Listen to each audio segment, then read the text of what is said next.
Prince Harry, red-faced, jaw clenched, and caught in one of the most awkward public moments of his post-royal life. The King's Foundation event had all the ingredients of a typical high-class affair. Polished speeches, star-studded panels, the type of event where everything is staged down to the minute. But honey, this time the script went way off track. The drama erupted during a panel chat that seemed innocent at first glance. Celebrities and philanthropists casually chatting about using platforms for good. It was supposed to be smooth. But then boom, Kate Winslet, elegant and poised, as always, dropped a line so cold and calculated, the whole room froze. She said, "It's one thing to have a platform, it's another thing entirely to use it as a megaphone for personal trauma and grievance." No name was said. But girl, she didn't need to name names. You could literally feel the tension pierce the air like a dagger. Eyes shot straight to Harry, even the cameras caught it. His face went from a royal grin to full stone. Smile, gone. Vibe, killed. And that silence in the room, deafening. It was one of those, oh no, she didn't moments. Time stood still. You could practically hear the audience's inner voices screaming, did she really just go there? Now let's get one thing clear. Kate Winslet isn't your average celeb fishing for headlines. She's classy, deliberate, and when she chooses to speak on something like this, it matters. Her decades of advocacy and charity work gave that little sentence weight. This wasn't shade, this was a verbal sniper shot. Calm, composed, and deadly.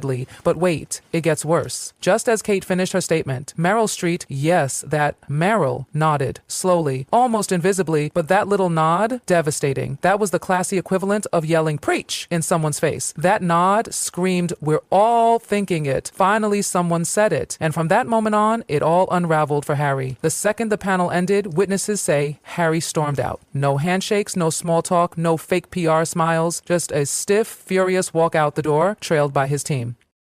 One staffer even said he looked like a volcano seconds from eruption, and trust, he erupted. Backstage, the vibes were a full meltdown. Whispers flew, people heard him snapping under his breath, pacing like a man who'd just been sucker punched. Except the punch wasn't physical, it was verbal, and it was public. And oh, did it land in front of the worst possible audience. Diplomats, celebrities, high-tier media giants, the very people Harry used to impress. Now, they were just watching. And the most humiliating part? Nobody came to his rescue. Not one panelist, not one aide, not a single person in that room spoke up for him. No one said, "I think she meant something else." No one tried to soften the blow. The silence was louder than any boo. It was damning. And then came the claps. Yes, people actually clapped after Kate's dig. Not loud or crazy, but enough to make a statement. That room agreed with her. It wasn't a shady comment. It was the truth everyone had tiptoed around. But now it was out, and the room wasn't about to pretend anymore.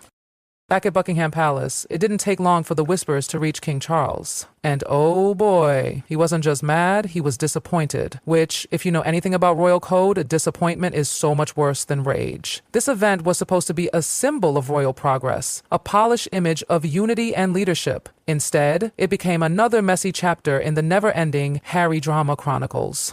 And worse, this time the headlines weren't sympathetic. They were brutal. Inside sources say the king went full ice cold. No yelling, no tantrums, just silence. That deadly royal silence. He ordered aides to do damage control. No leaks, no statements, shut it down. But the damage? Done. The clip of Kate's comment went viral in minutes. There was no spinning this. Everyone had seen it. Everyone saw Harry's reaction. The awkwardness, the tension, the absence of any support. And while Harry's PR team scrambled, calling journalists, pushing clarifications, trying to spin it as a misinterpretation, Kate's team, girl, they did the opposite. Her publicist dropped a short, chilly statement. Kate Winslet stands by her words. She has always advocated for dignity, responsibility, and authentic leadership. Her comments were made with integrity and remain unchanged. Mic dropped, boom. This wasn't just a slap, this was a polite British execution. And it gave the entire room permission to stop pretending. Within hours, other panelists started whispering that they were relieved someone finally said what needed saying. Meanwhile, Harry's team was in panic mode. Desperate calls, PR damage control, leaks to tabloids. It was taken out of context. She didn't mean him, but please. Maya Street's nod said more than 1,000 press releases could ever hope to fix. Then came the hashtags. Winslet was right. Prince a pity. Harry the hypocrite. And the comments? Absolutely savage. He's turned victimhood into a brand. Kate just ended the pity parade in one sentence. She said what we've all been screaming at the screen. Even Hollywood started to whisper. One anonymous producer told Variety, "No one wants the Sussex brand unless it's for drama, and drama doesn't sell anymore. It's just exhausting." And just when you thought it couldn't get any more humiliating, the press went digging. Spotify deal? Canceled. Netflix numbers? Meh. That memoir? Alienated more than it inspired. The narrative had shifted. Prince Harry wasn't the brave rebel royal anymore. He was becoming a liability. The guy who once stood for freedom and truth, now seen as a whiner, dragging his trauma across every stage, mic, and screen he could find. Even major donors started distancing themselves. One big-namer UK philanthropist, once a huge backer of Harry's initiatives, told The Telegraph he used to stand for something, now he just stands in the way. That quote, it caught fire. Headlines ran with it, talk shows quoted it, Twitter blew up, and inside the royal circle, silence. Prince William? Quiet. King Charles? Stone-faced. Royal nowhere. No one stepped up to defend him. Not even Meghan made a move. Harry, the man who's always championed emotional honesty and mental health, was now getting a crash course in public rejection, and it was brutal. As if things couldn't get any messier, the fallout from Kate Winslet's viral roast just kept snowballing. The sympathy tank completely empty. Even longtime supporters of Harry were now jumping ship, and it was painfully obvious. You'd expect Meghan to step in, right? To release a statement, show support, or at least be seen backing her husband, but nope. Meghan went full ghost mode. No Instagram post, no press leaks, no surprise sources close to the Duchess chiming in. Nothing. And that silence, deafening.